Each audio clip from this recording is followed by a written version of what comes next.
reencarnação é um dos pilares do Espiritismo. Nascemos e renascemos para novas vidas, novas escolhas, novas oportunidades. Mas quais são os mecanismos que regem esse processo? Para alguns, missão, para outros, expiação. Qual o objetivo de nascer e renascer?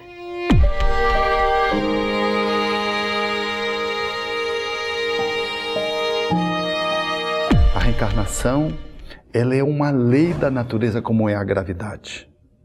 Faz parte mais de 2/3 do mundo. São crentes na reencarnação, nas suas diversas variantes filosóficas. Indianos, esquimós, japoneses, um número imenso de criaturas acredita na reencarnação. O Ocidente ficou muito preso a uma visão do cristianismo sem a reencarnação, muito embora Jesus fosse reencarnacionista e fosse explicitamente reencarnacionista. A reencarnação, ela está presente na Bíblia com um outro nome. Ela não fala em reencarnação, porque essa palavra não existia, foi Kardec que a criou. Mas existiam outras palavras equivalentes, sinônimas de reencarnação. E a ressurreição é uma delas. Gerações na Bíblia também têm sentido de reencarnações. Inclusive Jó, capítulo 8, versículo 9, ele fala de gerações passadas e completa dizendo: nós somos de ontem e nada sabemos. Esse ontem aí é de gerações passadas e não um ontem de 24 horas. E eu colocaria aqui uma de Jesus muito marcante, que está lá no capítulo 11 do Evangelho de Mateus, versículo 10 a 14, quando ele, referindo-se a João Batista, ele diz que dentre os filhos de mulher ninguém é maior do que João, mas que João era mais que um mensageiro, mais que um profeta. E como o profeta Malaquias falava que enviaria o profeta Elias antes do grande e temível dia do Senhor, Jesus confirma dizendo que assim como Isaías falava da vinda do Messias, assim como Malaquias falava que Elias vinha preparar o caminho, Jesus disse: dentre os filhos de mulher ninguém é mais do que João. E se vocês querem compreender, é ele, o Elias, que devia voltar. Então Jesus fecha a questão de Malaquias e de Isaías, provando diretamente que o corpo de João Batista voltou no espírito que já tinha habitado Elias, o espírito de Elias no passado. Então o corpo de Elias foi um, o corpo de João Batista outro, porém o espírito mesmo, segundo Jesus. Daí está uma prova cabal, vamos dizer assim, irrefutável, incondicional da reencarnação na Bíblia. Mas o cristianismo, ele, em função de motivações políticas e sociais, abriu mão da reencarnação no século IV. O Espiritismo traz de uma forma lógica, precisa. Continuamos a nos desenvolver através das várias encarnações. Os problemas de hoje podem e devem ser resolvidos, mas em geral são muito rápidos e à luz da reencarnação se resolve numa forma muito mais tranquila. Para que haja a evolução do espírito, é necessário que ele venha várias vezes ao plano físico, porque esse processo todo de melhoria do espírito, esse progresso que ele necessita alcançar, é realmente concretizado aqui no corpo físico, no plano terreno. Deus nos faz nascer na Terra porque a Terra é uma escola. E o espírito, mesmo criado simples e ignorante, ele necessita de uma evolução. É um projeto parcial de evolução. Dentro da doutrina espírita, nós acreditamos que não se evolui de uma vez só, mas por etapas. E aí estão as reencarnações sucessivas. Como nós não podemos aprender tudo de uma vez, as pessoas reencarnam com um projeto reencarnatório, objetivo, e que inclui alguns itens. Afinal, é para uma existência de 70, 80, 100 anos, não é um projeto de 1 milhão de anos. Então, são questões muito objetivas. Mas a justiça divina, é claro que ela é perfeita. Às vezes as pessoas que estão aqui no campo físico se sentem injustiçadas, creem que estão sofrendo porque há um Deus injusto, um Deus cruel, um Deus que não está nem aí para os problemas humanos. é porque essas pessoas não têm realmente uma compreensão acerca do próprio Criador. Mas o amor divino, ele só se concretiza quando nós entendemos a reencarnação. A reencarnação, ela abre um espaço para que se compreenda a dinâmica existencial que não se justifica no intervalo do berço e do túmulo. Quando se coloca a reencarnação, nós entendemos o porquê existimos e para que existimos. E somos capazes de avaliar o porquê do nosso amor, o porquê da nossa dor, o porquê da nossa simpatia, das nossas antipatias, o porquê de eventos dramáticos que nos alcançam sem que a gente saiba de onde vem, nem por que aconteceram, bem como todas as disparidades que existem no mundo, que vitimam pessoas que ora nascem numa favela, condenadas a situações de miserabilidade social, e outras que nascem num palácio. Pestalozzi, ele diz que educação é o desenvolvimento harmônico de todas as faculdades do indivíduo. Ora, não se faz isso numa existência só. Então nós estamos numa linha evolutiva em busca de educação. Agora, o que é educação? Educação não é se portar bem à mesa exclusivamente. Não é gritar. Educar é um processo de afloramento e direcionamento de todas as faculdades que a pessoa traz. Então veja, educação é de dentro para fora. É um processo de autoconhecimento onde a pessoa vai se revelando naquilo que é bonito, que é divino, que é precioso. Por quê? Porque nós não temos defeitos? Temos sim, mas os defeitos são as nossas oportunidades de construção. Então o processo de educação, como afloramento de potencialidades divinas, é algo absolutamente maravilhoso e fantástico. Então a nossa finalidade básica neste mundo nós renascemos para isso, é perdoar e amar. Por que nós dizemos perdoar e amar? Porque trazemos, muitas vezes conosco, ações muito negativas do passado. E, em geral, encontramos no nosso relacionamento criaturas com as quais nós temos muita dificuldade.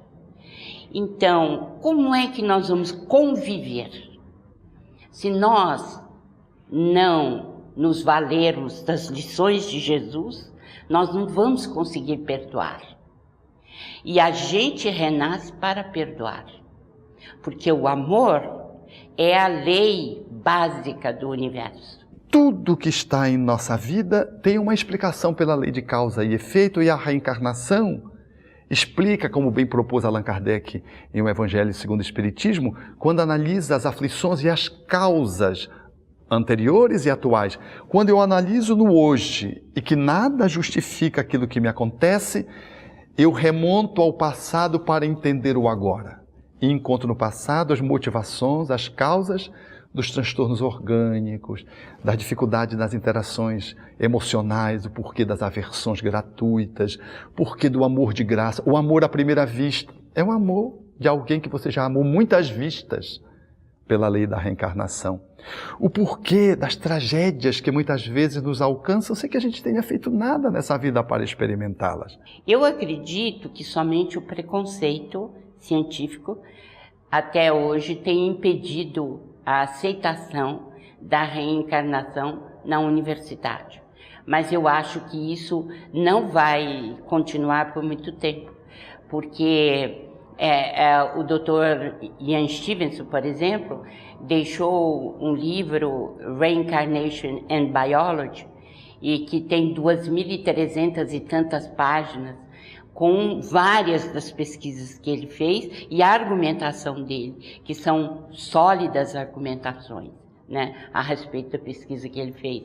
Então nós podemos, é claro, trazer as argumentações, por exemplo, da questão dos gênios, né, a questão da diversidade dos gêmeos também, que é muito grande, e outras mais, mas ao lado disso nós podemos então sugerir essas leituras para que a gente tenha um diálogo aberto né, com as pessoas e possa assim elucidar mais essa questão. Em O Livro dos Espíritos, indagando dos espíritos quando o espírito se vincula ao corpo, em O Livro dos Espíritos, na questão 344, os espíritos foram categóricos no momento da fecundação, da concepção. Quando o espermatozoide penetra o óvulo, aí já se estabeleceu uma seleção dentre os 200, 300, 400 milhões de espermatozoides. Magneticamente é selecionado aquele que tem a carga genética, que vai permitir ao espírito modelar o corpo de que ele precisa. E o espírito vai aos poucos se integrando àquela estrutura corpórea que vai sendo modelada a partir do seu corpo espiritual, utilizando as leis da genética e vai modelando, valendo-se da hereditariedade e fazendo modelações às vezes que não tem a ver com os pais, que são as alterações congênitas de que ele precisa em função das suas necessidades reencarnatórias e modela um corpo. No próximo bloco, os espíritos se atraem mutuamente e definem como desejam reencarnar? Como explicar afinidades, vocações e perturbações?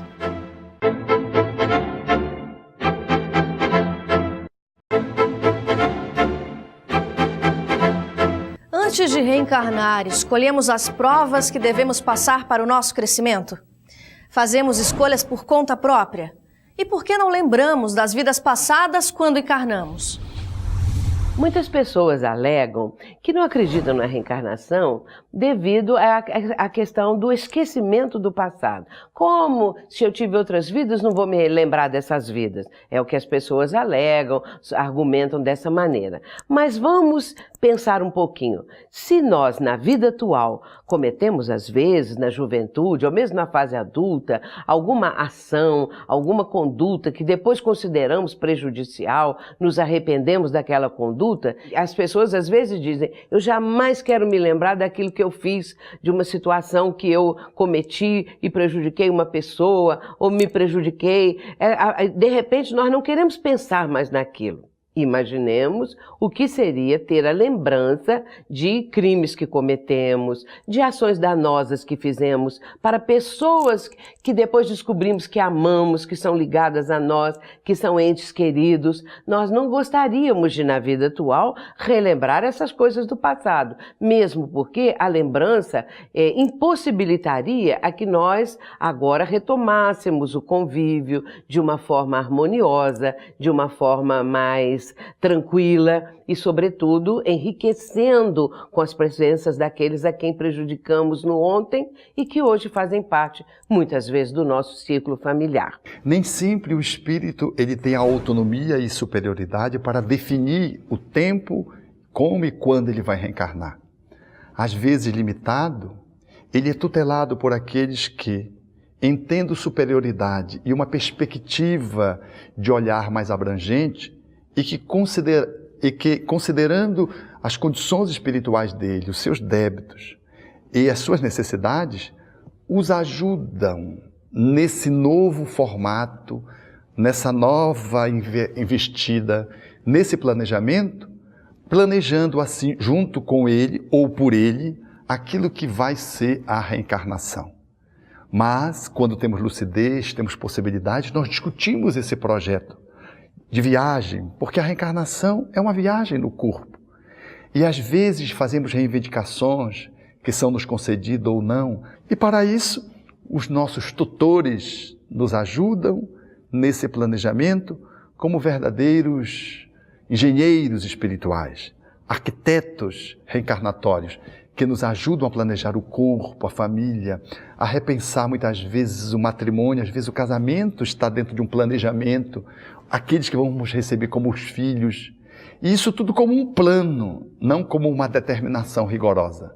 Porque a lei de amor, ela tem uma flexibilidade.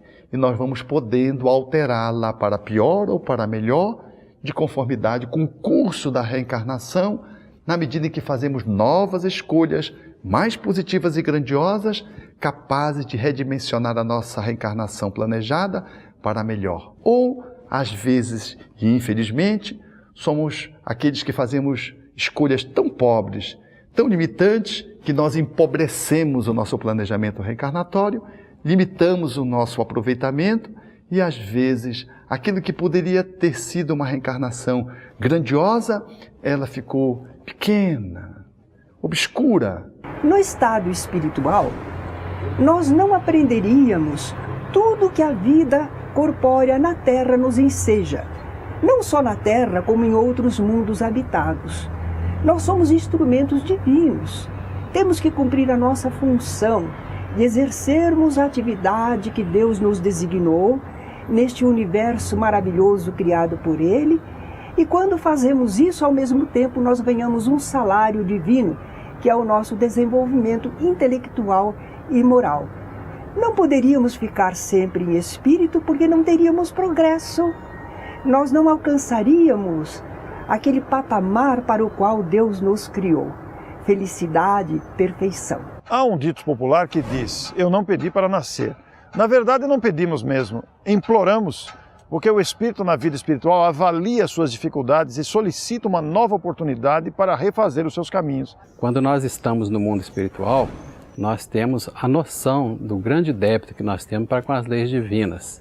E aí, realmente pedimos para nascer. E às vezes, até mesmo numa condição difícil. É como se começasse do zero, mas ele pede uma oportunidade para renovar os seus próprios caminhos. Kardec fala no Livro dos Espíritos, André Luiz fala nas suas obras, que o espírito tem que voltar aonde ele tem o débito adquirido para recomeçar e evoluir.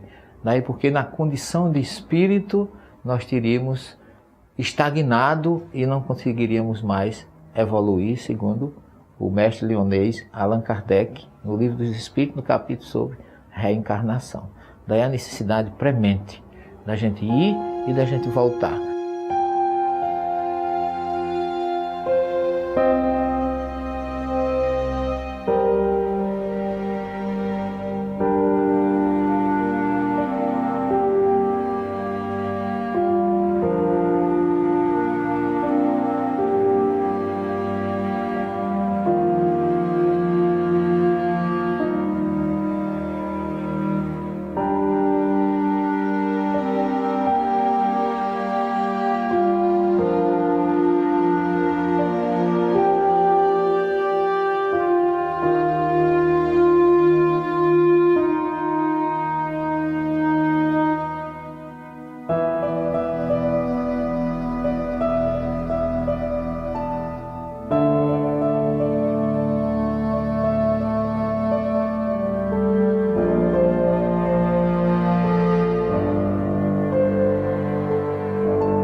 Mas como funciona essa dinâmica?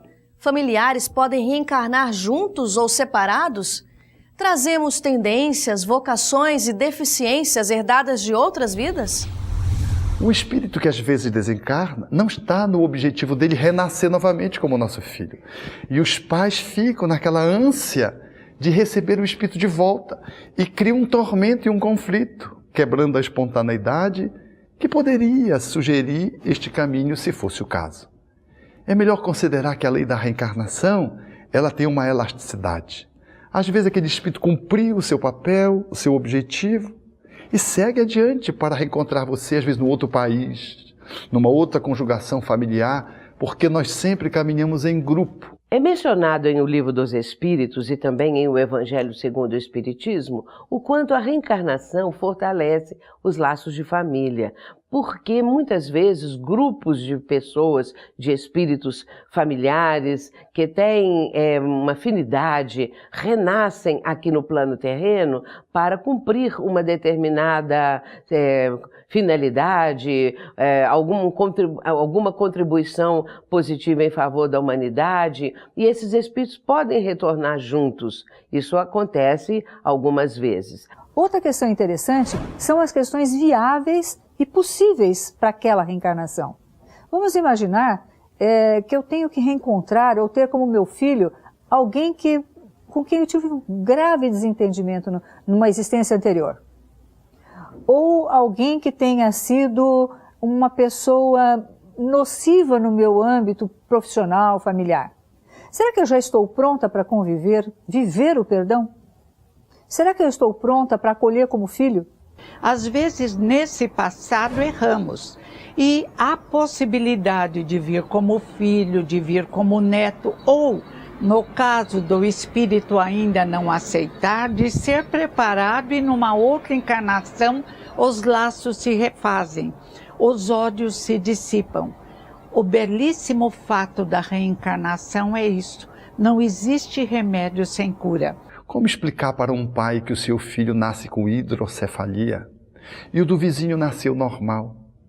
Como explicar por que um nasce com anencefalia, uma parte do encéfalo faltando, e outros tantos nascem normal? Pelo que é esse processo congênito? O que faz esse processo congênito nos alcançar? E o Espiritismo, então, vem desvendar esse mundo espiritual e mostrar da importância tanto da nossa existência, não é? Que nós estamos desenvolvendo os nossos potenciais, como a vida extrafísica é a verdadeira vida.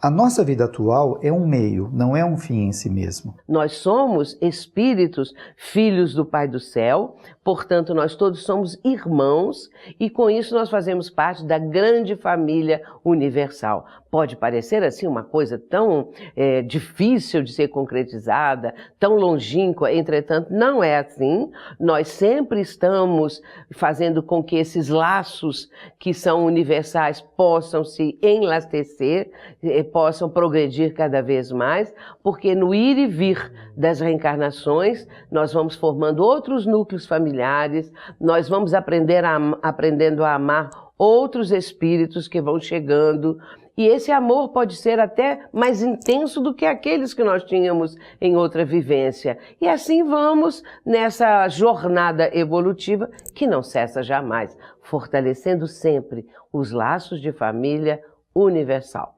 É preciso compreender a reencarnação, senão teremos muita dificuldade de conciliar a visão de que Deus é bom e compreender a sua misericórdia, a sua providência e a sua perfeição. A seguir, como a reencarnação pode ser uma oportunidade de crescimento, como superar traumas e questões de vidas passadas com a ajuda da doutrina espírita.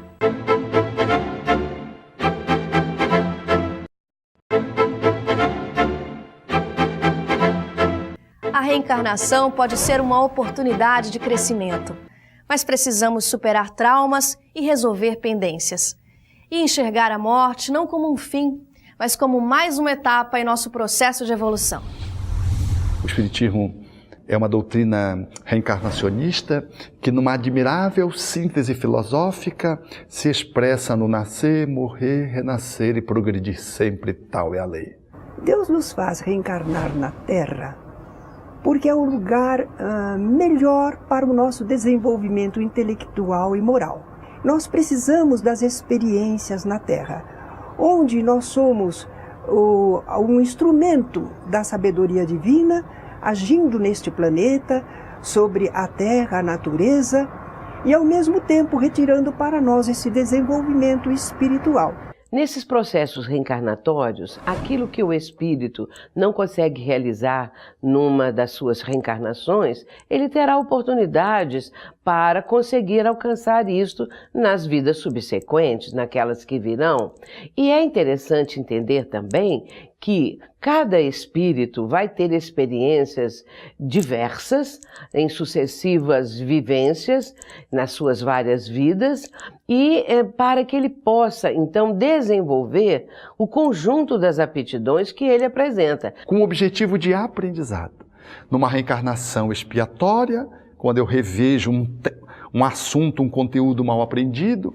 Numa reencarnação provacional, quando eu aproveito experiências e vou crescendo e vou aprendendo, ou numa reencarnação missionária, quando eu venho para ajudar um filho, para ajudar uma comunidade, para ajudar um grupo de pessoas, para ajudar a ciência, para ajudar a literatura, trazendo uma grande contribuição com o meu saber já posto e reencarno, trazendo uma genialidade para uma determinada área e contribuo socialmente com a humanidade pela lei da reencarnação, trazendo esse conteúdo que já estava sabido dentro de mim mesmo. É claro que se ele semeou dificuldades, crimes, maldades, ele vai colher o que ele plantou. Se ele semeou bondade, amor, fraternidade, ele também vai colher aquilo que faz jus, aquilo que é justo. Portanto, a justiça divina vai dar a cada um de nós essas oportunidades todas. E vamos aos poucos amealhando conhecimentos nas várias áreas do conhecimento humano. E isso é para todos, não apenas para alguns, privilegiados ou não. É a lei do aprendizado. Então, nós passamos por algumas experiências aqui na Terra, que são as provas e expiações, que têm a finalidade de o indivíduo resgatar e de melhorar a sua personalidade. Só que nós confundimos a nossa vida como um fim em si mesmo. Parece que a vida se encerra no sofrimento, nas perdas, na finitude, na pobreza, na beleza, na feiura, tudo isso. Não, isto são provas.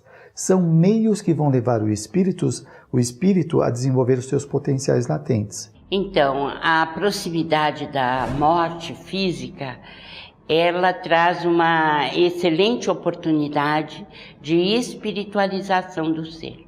Seria interessante não apenas falar dessa outra vida que se estende além desta aqui, mas igualmente da oportunidade de renovação, né, que muitas vezes a gente tem através da reencarnação. E daí para frente, caminhando cada vez mais, o espírito vai apoiado em tudo que ele já vivenciou, que ele conquistou, dando cada vez mais saltos qualitativos na sua jornada evolutiva. E principalmente quando a gente está se aproximando dessa fase terminal, é preciso que a gente tenha muita paciência, né?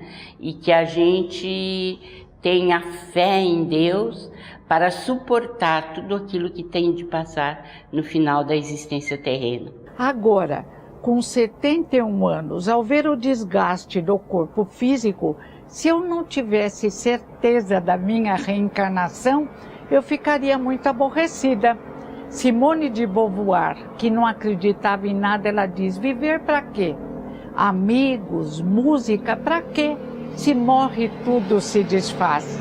Abençoada a hora em que a reencarnação surge como um sol em nossas vidas. Continuarei amanhã, num novo corpo com novas possibilidades, até chegar ao aprimoramento pleno. No nosso site, todos os programas anteriores estão disponíveis para você ver ou rever. Acesse também a nossa página no Facebook e fique por dentro das novidades. Nos vemos no próximo Transição.